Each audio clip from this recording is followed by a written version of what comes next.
Okay, I see people are slowly dropping in here. So hi, welcome to our webinar about our master's programs in climate and sustainability related programs. My name is Martina. I'm an education officer here at the Faculty of Science, and I will be guiding you through this program today. I am joined by two of my colleagues from the departments, and we are also lucky to have two international students here with us today who can talk about their experience as students at the University of Gothenburg. So with that being said, I just want to show you what we're talking about today. And as you can see on the picture, this is actually what it looks like today in Gothenburg. We had almost the first snow today, so it's really nice outside today.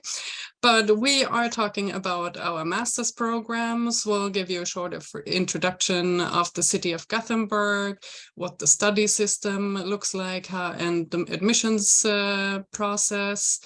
We'll also briefly talk about housing and what you can expect at the beginning of the semester when you get here. We will finish off with a Q&A session, and for that, I just want to let you know that we will go through the presentation first and the information about the programs and everything that I mentioned. You are more than welcome to put your questions in the Q&A box below, but we will not answer questions during the presentation. But feel free to put your questions there. We have a function in the Q&A box that says upvote. So let's say you have a question about prerequisites for a specific program and somebody else asked the same question, you can upvote that question so it will pop up as the first question for us to answer. So with that, I would like to give the word to Karin, who will talk about the three programs that you see listed below.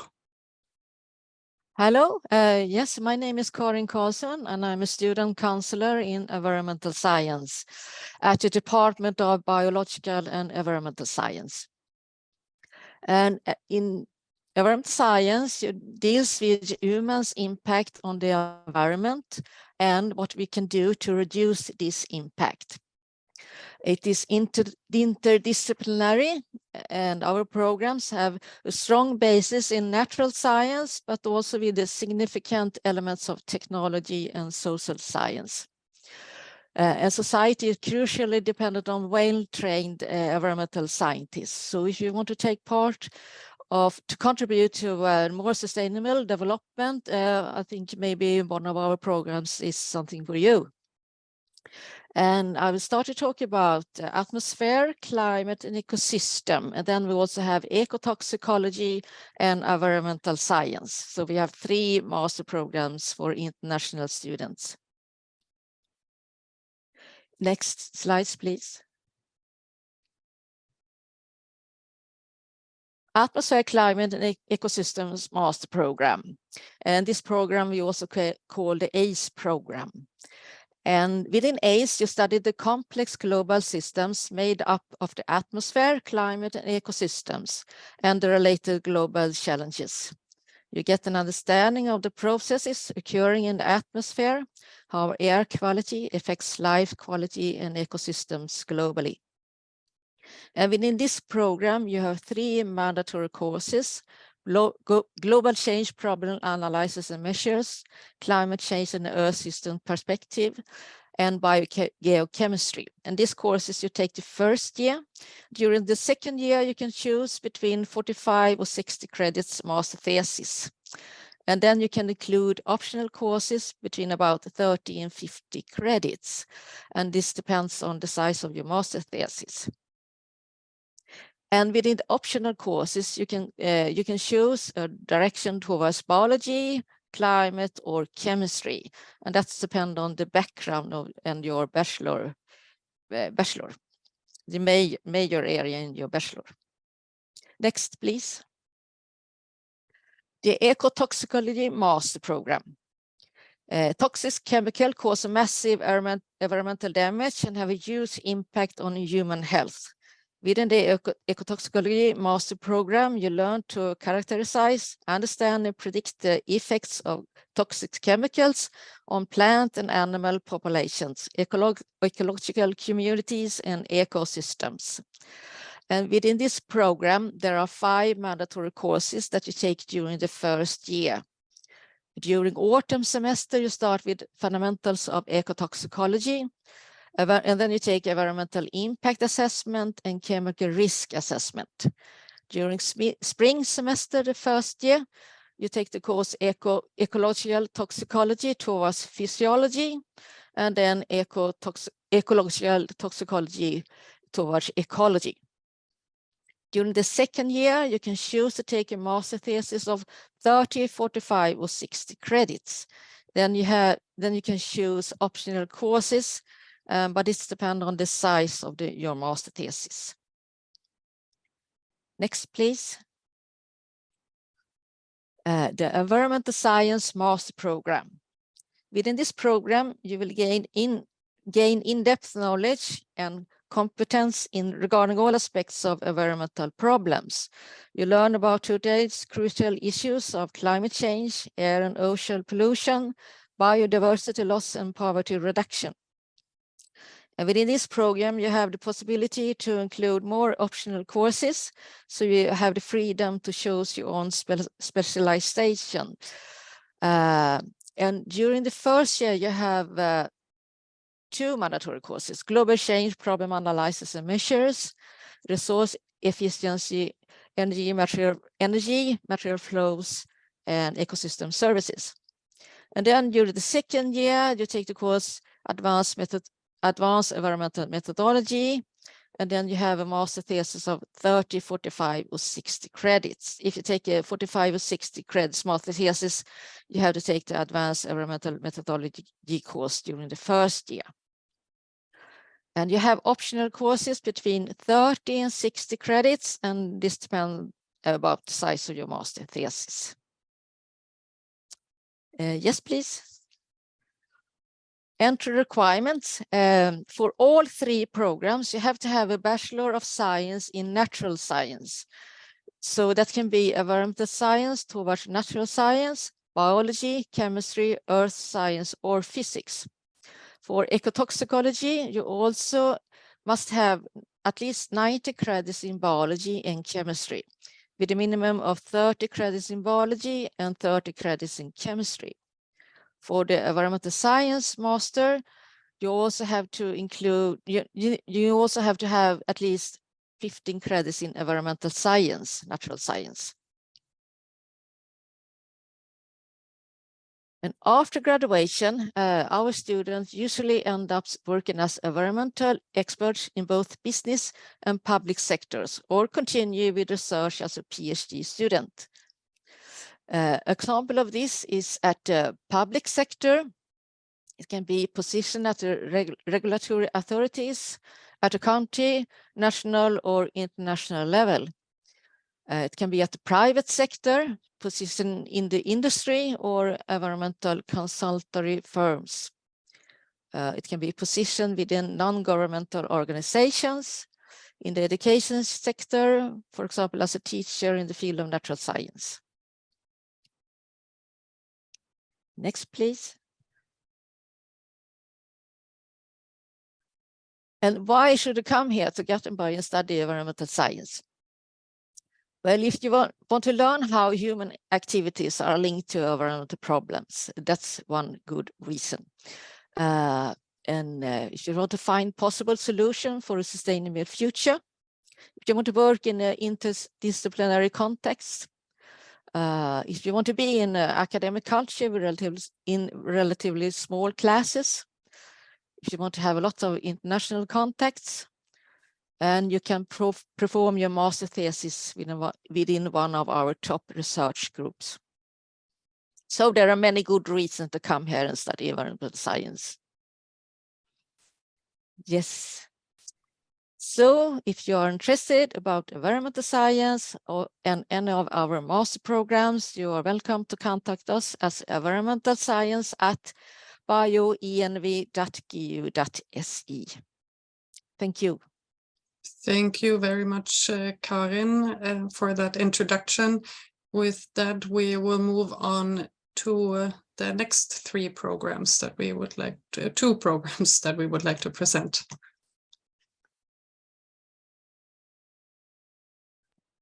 Greetings, I am Emily and I work at the Department of Earth Sciences, and we have the other two programs we're going to talk about today. The Earth Science program is meant for both geologists and physical geographers, and our master's program in geography can be both for physical geographers and human geographers, and those of you who've studied something in between. Next slide. The master's program in geography is a very defined program for you. So if you think of the 4 semesters that you have, we're going to sort of dictate what happens in your first term, your last term, and in the 2 terms in the middle, you get to decide for yourself. This program has a lot of focus on urban sustainability. So you will get to know the city of Gothenburg from a geographical perspective. Very important for this program is that your background, you need a degree in geography. There are some related subjects that can also be eligible, but the 15 credits, and those are 15 credits equivalent to the European credit system, are critical to be eligible for our program. Next slide. So that first term I talked about, when you get a chance to get to know the city of Gothenburg, you will be out doing project work with the first 2 courses, one urban sustainable development and the other urban climate and urban planning. And then you will hop into your first GIS master's course with a focus on urban questions in GIS. Your final course in that first section has a focus on sort of more fundamental questions of geography's history and its theory. That last semester is usually only a 30 credit course. That will be your entire term. So it's still quite a project, but it's not as long as the thesis work that is usually required for the other programs that we're going to talk about today. You do have the option to do a 45 credit if you would like to. So in between, you have 2 other terms, and you get to make a little choice there about what you want to be up to. You can continue, if you're someone who's very much into the technology that's coupled to geography, you can do open source GIS, which is a master's level GIS course. We also offer remote sensing. We have some sort of what I would call field trip courses in the physical geography program you're welcome to.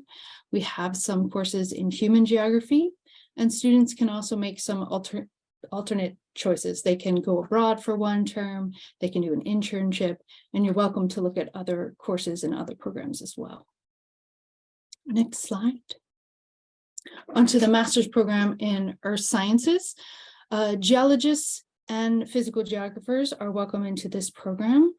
And I wanted to, if you click again, go ahead and click again, thank you, and go through that. I want to talk specifically to geologists here today and be really clear. If you're a petroleum geologist and have studied that in your background, or you want to continue to do so, you actually need to be looking 1 country to the, let's see here, now we need to go to the west, and that would be Norway, that offers petroleum geology. And for those of you who have a background in geology or geophysics and would like to really focus solely on geophysics, I recommend that you take a look at Uppsala, which is another university here in Sweden. Our geology program is really a fundamental geography program, and you can choose within that what's interesting to you, but you can't focus solely on geophysics or petroleum geology. For our physical geographers, you are welcome in with a physical geography background, but there is some overlap as well into the environmental sciences if that's of interest to you. Okay, next slide. The master's program in Earth Sciences feels very different than our master's program in geography. It has 2 major courses that sort of ties everyone together, but each person sort of creates their own program. within the courses that we offer. So you have one course that sort of ties everyone together. That's not a particularly stressful course. It's called the Master Seminar, and it's more about getting you all together, getting each other aware of what everyone else is doing. You get an opportunity to hear guest lectures. You hear from our researchers in the department what they're up to, and it's a place to work on your own thesis and present it to your colleagues before you have to present it for the final time. And then there's the master's thesis. And much like Karin was mentioning for the environmental sciences, you can expect that it will be a larger thesis for 45 or 60 credits. Okay.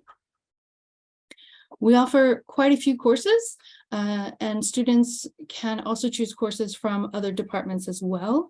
The idea is not to take all of our courses. The idea is to take courses that are of interest to you. So if you come to me and you say, I'm interested in hydrogeology, well, then we'll pluck out those courses that work for you.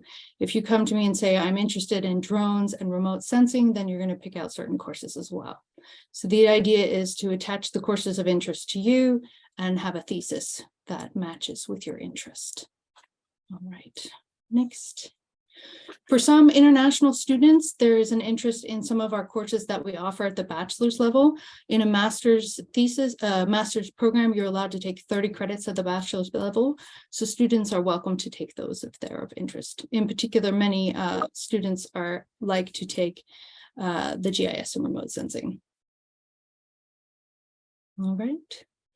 And for the coming fall, I can already say that we have signed up a regional geology field course. That will be for the geologists, and they will get to know Sweden a little bit. And then they'll be off to somewhere in Southern Europe. They usually go to the Western Alps or Elba, which is an island off of Italy. And that's what this picture is over there.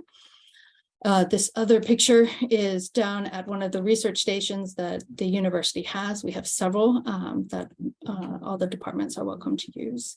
We also offer biogeochemistry and climate change in the coming term, fall term. And we have one more course, but I'm not sure what it is, so I left it open. So, sort of a similar question, why are sciences and geography? I can say that very much sort of what Karin suggested for jobs in the future are very similar for our department, for our students in our department. Many go on to work in the industry, either in state jobs or in the private sector, and consulting in particular. It's really much students' choice.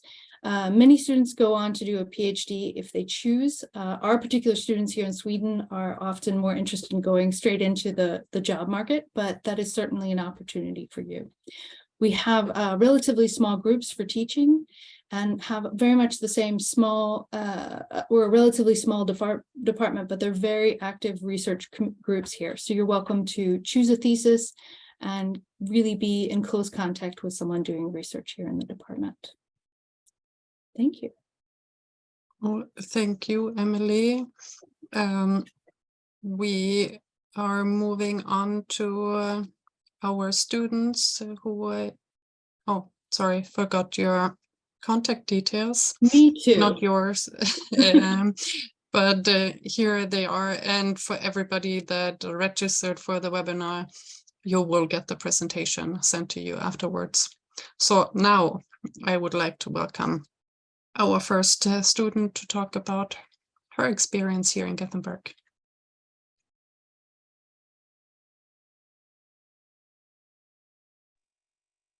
Okay, so hi everyone. My name is Ursula Ineke. I'm originally Cameroonian and I'm an international student studying a master's in environmental science. This is my second and last year, and I'm going to talk a little bit about why I choose to study this program in Gothenburg. So the first reason is because the city is a sustainable city. And so it is really interesting to study environmental science in a city where you can have an opportunity to experience sustainability. I'm very much interested in sustainability as well. Probably in the future, I may decide to specialize in that. Another reason is that there are so many fun places in the city, especially, and you can visit many of these places, especially in the summer, like parks, beaches, and museums. And some of these places really just relate to the field of studies. And so it just makes it really interesting to live in the city. Another reason why, I chose to study environmental science in Sweden is because you get to choose the composition of your master's program or of your master's degree. You get to choose the courses that make up the master's degree that you go home with at the end of the day. So if you're interested in ecotoxicology, for example, there are a couple of courses that you can. So first of all, the program has a couple of compulsory courses that you must do. But apart from that, the rest of the courses are courses that you choose, like I earlier said. So it is interesting to make up your courses based on what you're interested in, based on the particular area in environmental science that you're really interested in. And also Sweden is a very sustainable country. So yeah. Next slide, please. Next slide. Oh, okay. Okay, so the study system in Sweden. Okay, I think I missed that on the previous slide, but the study system in Sweden, it's one course at a time, and the courses are either 7.5 credits or 15 credits. So unlike other universities where you have so many courses to do at a time, here you actually have one course at a time. And so at every particular time, we're expected to be studying just one course. Also, it's a 2-year master's program, and which has 120 credits for 4 semesters, which is 2 semesters every year. So after 2 years, you are expected to be done with your master's thesis, except there are certain delays, which is very often not the case. Or another thing I would like to say is that the student determines the speed of their study. So it's expected that you're done with your studies after 2 years, unless maybe you as the student delayed certain things. And at the end of the program, you have to do a thesis, which is either 30 credits, 45 credits, or 60 credits. And that's depending on the choice of the student. Also, we have evaluations, and evaluations are made up of quizzes, presentations, lab reports, literature reviews, and then the final exam. And then you get to retake your exam a couple of times throughout the year. So in Sweden, what I have experienced is that the exams are scheduled about 4 times a year, if I'm not mistaken. And so if you didn't make it this time, you can always take it the next time. Or if you couldn't take the exam at all, due to one reason or the other, you can take it the next year. And the grades are either a U, which is a fail, or a G, which is a pass, or a VG, which is a very good, which is an excellent grade. And we also have study counselors that we can often talk to when we have any challenges with regards to our studies, the courses we want to take, or just normal wise counsel when it comes to our studies. And I would like to say our study counselors are very, very much present, and they are always available to reply our emails as soon as possible and give us direction. And Karen Carson is one of the study counselors for the Environmental Science Master's Program. And yeah. Thank you, Ursula. I think that was the last slide. With that, I would like to hand over to Anna to talk about her experience in Sweden. Hello, everyone. So I'm Anna. I come from France, and I am in the first year of the master program in environmental sciences. So why did I choose Sweden and why this program? Since I'm a kid, I like to watch documentaries about Sweden and the Nordic countries because I really liked the nature and the buildings, like the infrastructures. And I was not disappointed when I came to do an internship here. But what I also discovered was the Swedish mentality and fika, which correspond very well to my personality, because you get to group people and eat some nice pastries, so that's very nice. This is actually my second master program, because I already did the atmosphere, climate, and ecosystem master program. So I come from a bachelor's degree in chemistry, but I always wanted to work in the environment. So I wasn't sure if I was more attracted to earth sciences or environmental sciences. So I started with more earth sciences, and then I realized that one master was not enough. I wanted to do a second one because there were so many other courses that I wanted to take. And what I like with Gothenburg University is that you have this indicator that you can see for the programs and for the courses. So it's an indicator, sustainability related or focused.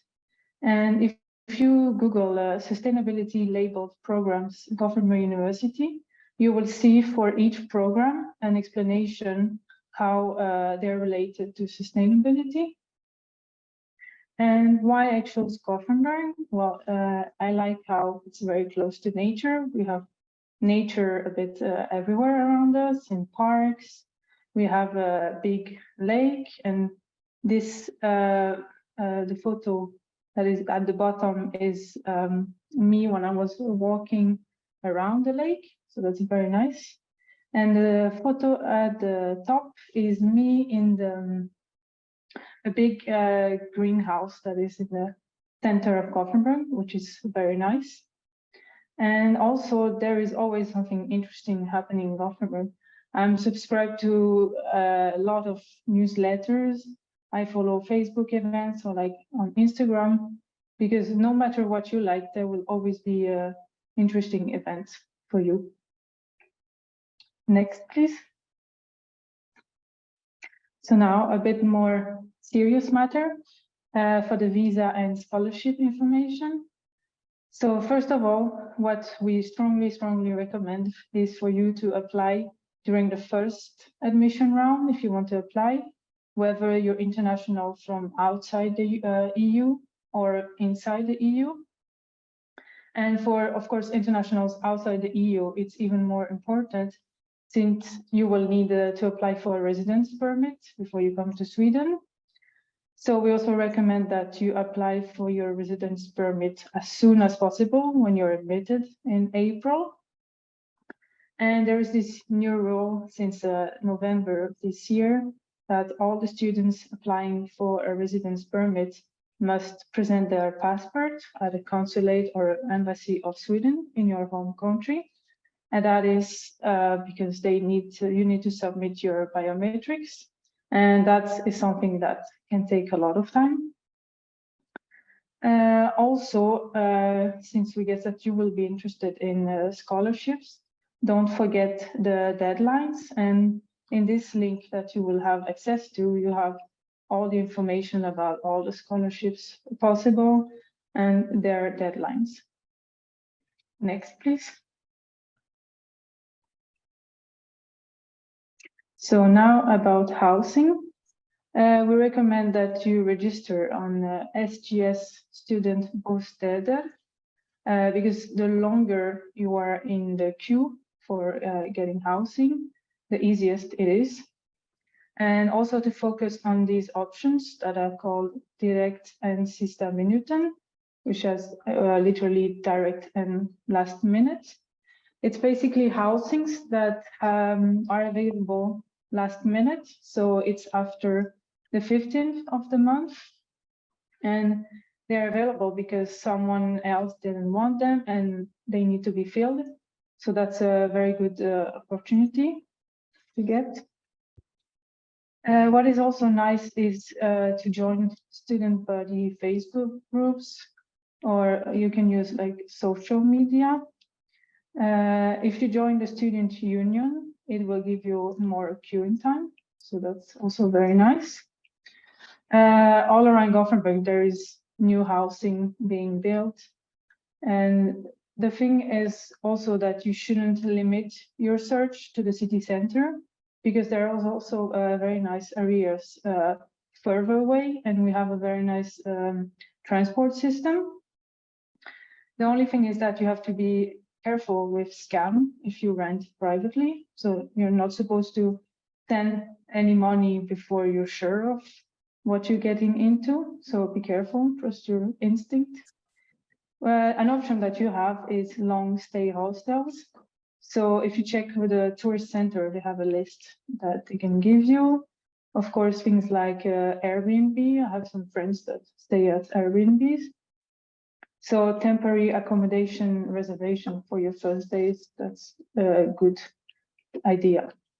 And on this link that you will get, you have a film and much more information. Next, please. And then finally, for the welcome program and the events throughout the year. So we have the welcome days in August, where you picked up at the airport. You have a welcome fair organized and you get a welcome pack. And then you have, so it's a welcome services that will also give you some information, important information, fun things to know and to do. And then throughout the semester, you have activities. It can be with student associations. For example, I'm from the Student Association Urban Gardening. So it's the picture at the top, you can see the garden. But there's also many other student associations doing different events.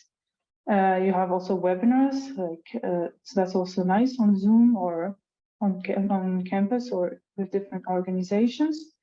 And yes, collaborative events with the Erasmus Student Network, UniMeet Gothenburg, and Move to Gothenburg. For example, I've been to a potluck the last few weeks, and I've also been to a career day organized by UniMeet. So that's just a few ideas of the possible events that you will have if you come to Gothenburg.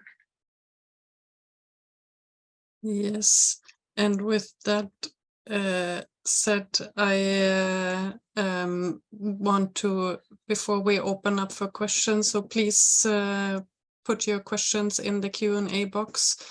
I just want to give you some more links for useful information. We do have, like, Anna and Ursula are part of a group of 8 international student ambassadors that are working for us here at the faculty, basically helping us with events like this today. And they also do a fantastic job at our Instagram channel, Science GU. So if you have any questions or just want to follow along, make sure to subscribe to the Science GU. This webinar will be put on our YouTube channel, so you can find it there. And again, I will also send the presentation to you, so you will have the direct link. As you might know, the parts of the faculty are actually moving to a new building next year. So if you're coming here for the autumn, we will be 5 of the 7 departments at the faculty will be in one building together, because the University of Gothenburg is not a campus university. As you might know, it's really a city university. So we are spread out a little bit all over the city. And to see what the campuses look like that you might be studying at, or to see our field stations, you're welcome to take a virtual tour of the faculty. So the link is also here. And then some of the links that we talked about are also included here. So with that being said, feel free to ask your questions. In the meantime, I was wondering maybe if Ursula and Anna, if you can give us an idea of what a normal day looks like for you. How much are you actually in class? And maybe interesting, since you're one of you is a first year student, one is second year. What does a normal day look like for you? Ursula, do you want to answer first? Okay. So as a second year student, studying environmental science, you either get to choose. So I think the main activity in the second year, the bigger activity for you as a student is that you have to do your thesis. Apart from that, if you decide to do a 60 credit thesis, then you have a whole year to do that thesis. If you choose to do a 30 credit thesis, then you have a semester if it's a 30 credit thesis. And if it's a 45 credit thesis, then you have a semester and a half. So say you're taking a 45 credit thesis, then you have to do courses that are equivalent to 15 credits. And for me right now, I had to do at least the course before moving to thesis. And so a typical day is that I go to class in the morning. I have about 2 to 3 hours of coursework every day. And then I have the rest of the day to myself to work on my assignments or group work schedules and whatever. You know, that's not every day, but when there's group work, we have to organize how we're going to work on that. So it's typically about 2 to 3 hours of studies every day. Like we earlier said, you have to do a course at a time. So that makes it easy to handle one course at a time. And so that's just like 2-3 hours of studying every day. And then when you move to your thesis, then you have to plan the thesis according to what you want to do and what your supervisor is expecting you to do. And I think that students that are doing thesis do not necessarily have to come to school every day. They just have to organize their thesis work with their supervisors and then come to school when it's necessary, work on lab work, do lab work when it's necessary, if they have to. And so I believe that is typically you, when you get to the point of thesis, is you planning your day according to the way it is supposed to be, according to what you're doing, and according to the availability of your supervisor. So that's basically it for me. Thank you. Anna, what about you in your first year? So yeah, I think it also depends on the courses. So that's also something nice. So right now, the courses that I am in, it's so it's called Advanced Environmental Methodology. And so what we're doing is every week is like a different subject. And so at the beginning of the week, you have presentations about the subject. And then during the week, you have to work in group. And then at the end, you have a presentation. So yeah, like what we usually do is when we are assigned the project, we stay on campus to work together because it's way quicker than if you do it on Zoom, and it's also nicer because you get to meet people, and of course we talk about things and others. So yeah, that's basically right now. Yeah. Then if you look at other courses, sometimes you can have exercises, which is also nice that you correct with the teacher. So yeah, it's nice that it's not like monotonous. You have different courses can be organized in different ways, and then maybe you will change the way you're working. But I think working in group is quite nice. Thank you. Now we have some questions here, so I'll start with a question for Karin, maybe. What are the chances of students admitted to the Master of Environmental Science being awarded the SE scholarship? Can you answer that? It's a difficult question. I'm sorry for that, but well, of course you should apply for the scholarship, but it's a hard competition, unfortunately. So, and we cannot say actually how big the chances are to get the scholarship. But we normally are able to admit all qualified students for the program. But for the scholarship, it's much more difficult to say, unfortunately. Yeah, no, I don't recall if you mentioned that, but there's also a scholarship that the university offers. It's called Axel Scholarship.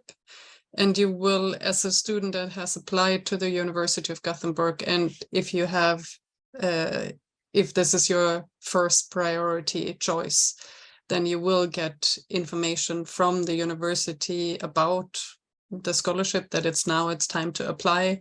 So make sure to apply to those scholarships as well, because they are a tuition waiver, right? That's I'm not sure if it covers living costs, but at least it covers the tuition fee. And if I'm informed correctly, there is one of those scholarships for each program. There's not more, but I mean, you might get a chance to get one of those scholarships as well. So apply to every scholarship possible is the essence. I have a question. Maybe it depends a little bit on what kind of program you want to apply to, but for an individual that has a master's already and wants to apply for another master, does it affect gaining admission? Is that something that Emily or Karin, it depends a little bit on maybe which program you're referring to?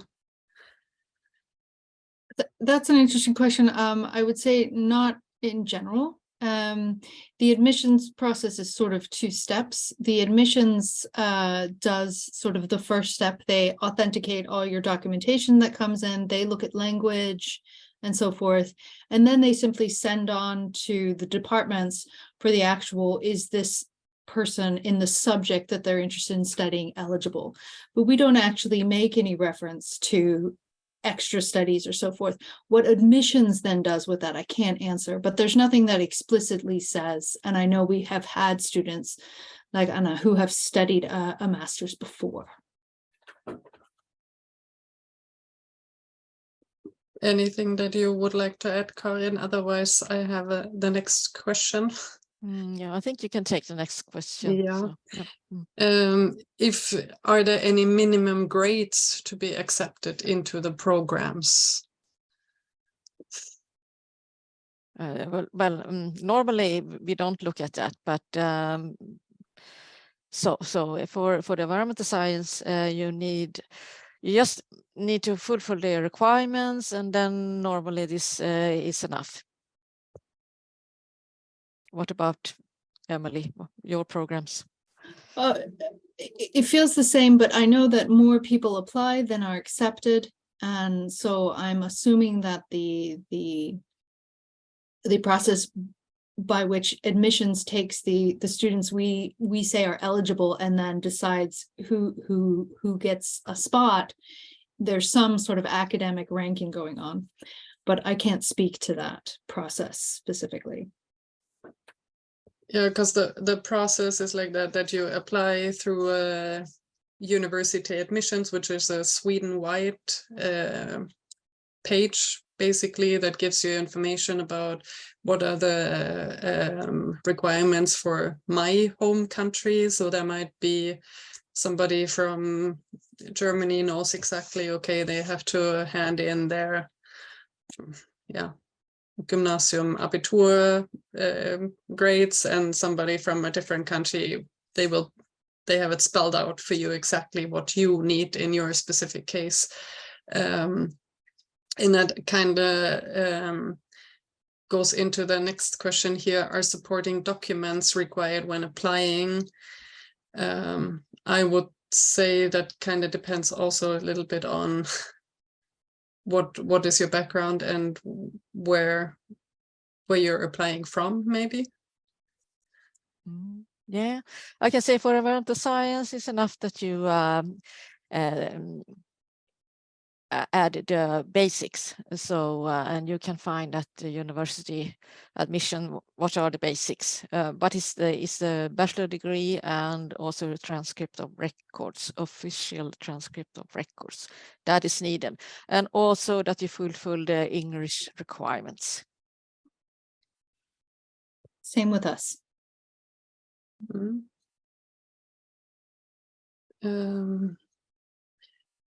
A question about residence permit. Is it mandatory to go to an embassy personally, and why not online? So if I mean, we're not not experts in this, but generally I understand that since November this year, the rule is in effect that you have to hand in your passport, and also from next year, not this year, but next year on, it will, I understand that it will be an EU-wide rule for everybody that wants to apply to any kind of residence permit or permit to come to the EU. You have to leave your fingerprints or biometrics at an embassy in your home country. Apparently that rule has existed, it was just not enforced. So now it's being enforced. And from next year, this will be an EU-wide regulation. So that's why as soon as you get your admissions letters, please start the admissions or the visa process. And also, you know, that if you're on our website or on university admissions, you will see that there are two, for most programs, there are 2 admissions rounds. We really urge you to apply in the first round that we call the international round, because otherwise you will not have a chance to get your residence permit in time. Yeah. And there was a question for Ursula. The examination you mentioned, do you mean when you finish a course, you write exams on that before taking another course? Yes, I meant that at the end of every course, you have to take an exam. But whether you pass or you fail doesn't determine if you get to take the next course. So like I said, right. But for every course, you have requirements that you have to meet. So if it's a course where you have like group work, you are expected to do your group work. If it's a course where you have presentations, you're expected to do that. They are compulsory components of a course that you must fulfill. And then at the end of every course, you have to take an exam. So you have to make sure that you fulfill every requirement from the beginning of the course to the end of the course, and then take the exam. But whether you pass the exam or you don't pass at that particular sitting doesn't determine your requirement for the next course. So, yeah, that's what I would say. Yeah, and that was the last question that I can see. I don't know, do we have anything? Did we forget? Oh, there was one. Must an applicant choose the University of Gothenburg as top priority during the admission application for him/her to be considered? Do you mean to be considered to be admitted, or for one of the scholarships? Because there's a difference. Maybe you can specify that. To be admitted, yeah, no, you don't have to. That doesn't matter. But there's Emily, you take that. I was just going to say, if you create a priority list and you get accepted to your first program, admissions is going to say, great, Karin has chosen environmental sciences at Gothenburg, and they will then basically dump the rest of your applications. So you can change that list if that changes, but I recommend go and take a really good look at what's available, talk to the study counselors if you need to, and make that list order as you think you want. This is my top priority, this is my second, this is my third, so that you get into the program you're most interested in. It is very difficult to switch that because of exactly what we're talking about, the timing that international students need afterward. So take the time ahead of and pick your favorite. Yeah, I think that was a pretty good closing. No, we get more questions. Great. In a situation where you choose Gothenburg as both first and second, but different courses, can you still get the Axel Adler scholarship as it gives first priority? Then I would assume that you can get the Axel Adler. Ooh, that's actually, so you mean that you would get the Axel Adler scholarship for your second priority as well? Because it's the same university. Good question. Good question. We'll have to ask them that, but I think so. I can maybe add, we just said that there are tuition officers, but I can add maybe the contact details of there's like tuition officers that can answer questions about tuition, and there is scholarship officers at the International Center here at the university that can maybe answer that better than we can. I'm actually not sure. they also specifically have some webinars that they've already had, but are also some that are coming up. And if you're really interested in sort of the nitty gritty of the application process, they're probably better at answering those questions than we are. But they have wonderful information on the webpage that really takes you step by step through the process. And hopefully those questions get answered there. But if not, they have contact information to help you with that kind of question. I haven't heard that question before. It's a good question. Yeah, really. About the webinars that you mentioned, there will be like Zoom Cafe, so I think it's actually called Zoom Fika, during the month of December. I'm pretty sure it's all on the webpage and pretty much on the starting page of gu.se. You will have the dates for that, where student ambassadors from all over the university will answer a question about all kinds of admission related things, or housing or student life. Yeah, if you have more faculty or program specific questions, please get in touch with our study counselors, and also, like I mentioned, our student ambassadors. We have 8 of them, and they are all very, very much capable of answering questions, or at least pointing you into the right direction.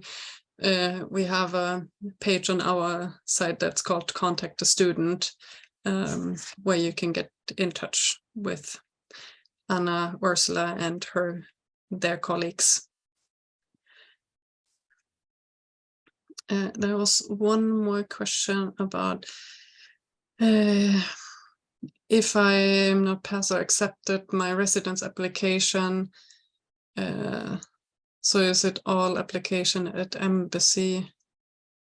I think if I understand right, that you have to apply for your residence permit at an embassy, and yeah, that's the case. That you have, as soon as you get admitted, you should start the residence permit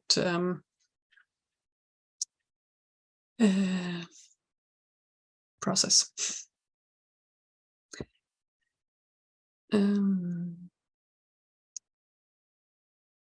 Somebody asking about supervisorship of thesis, how effective and efficient they are in supervising the thesis. So I'm guessing how much help, or not help, but mentoring do you get during your thesis? Can Emily and Karin maybe? I think maybe Anna, would you like to answer that question? Maybe it's nice to hear what your students are saying about it. Yeah, so I did my master thesis during 1 year, a full year. So that was very nice, because I was really able to do so many things, and I learned so many things that I feel like I am a different person after my thesis, and it's really nice. So what I had is maybe specific, because I actually had like 2 supervisors that were helping me. And we were meeting, well, it was on Zoom, but we were meeting once a week so that I could show all the results, or if I had questions. Sometimes the meeting would last like half an hour or longer, and sometimes it would last less long if I didn't have so many questions, or if I had maybe a problem that I needed to work more on. But yeah, it was very useful and very helpful. I never felt like I was like not helped and that my questions were not answered, or that my supervisor in fact didn't care about me. So that was very nice. Was pretty much helped through the whole way.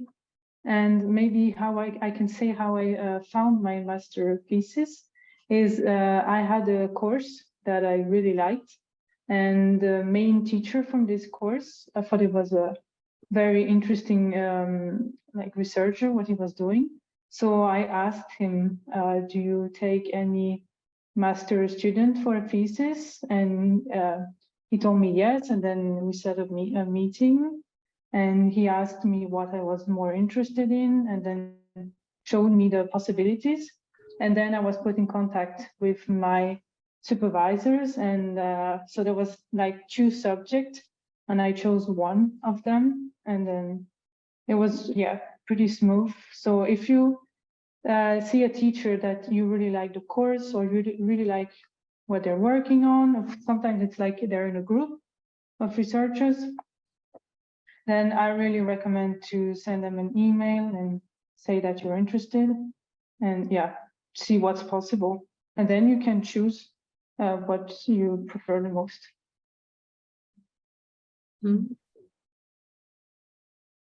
I would also, excellent answer, thank you. I would also add that I think I've really seen sort of 2 different ways that students have chosen. That some people specifically, this is the field and this specific question I want to look at, and so that's the researcher doing that, and they choose that way. And other students make a higher priority, like, do I have a rapport with this particular researcher or teacher that I've worked with, and sort of help that guide their choice. And either way is fine. It's your master's. You choose what feels comfortable for you, what will make you successful. Yeah. We have 2 minutes left of the webinar, and there's one question. I don't know if you maybe want to specify your question, if you have a specific program in mind, but the question is, what's the percentage rate for admission? So how many people get admitted into the different programs? With environmental science, there are about maximum 30 students in each program. So normally we're able to admit all qualified students. Okay.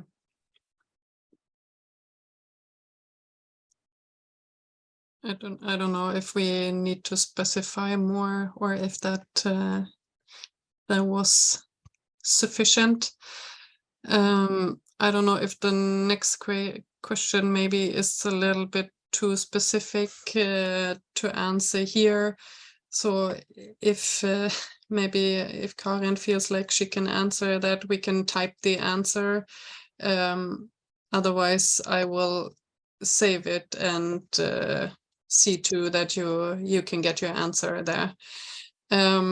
We need to wrap this up, so I would like to thank you all for listening, and for my colleagues and students here for taking your time to answer questions. I hope it was valuable. Again, this will be on YouTube, so you can rewatch it and hopefully learn something and take something away for you. We hope to see you next autumn in Gothenburg. Bye. Bye. Bye, thank you. Thank you, bye. Bye. Bye.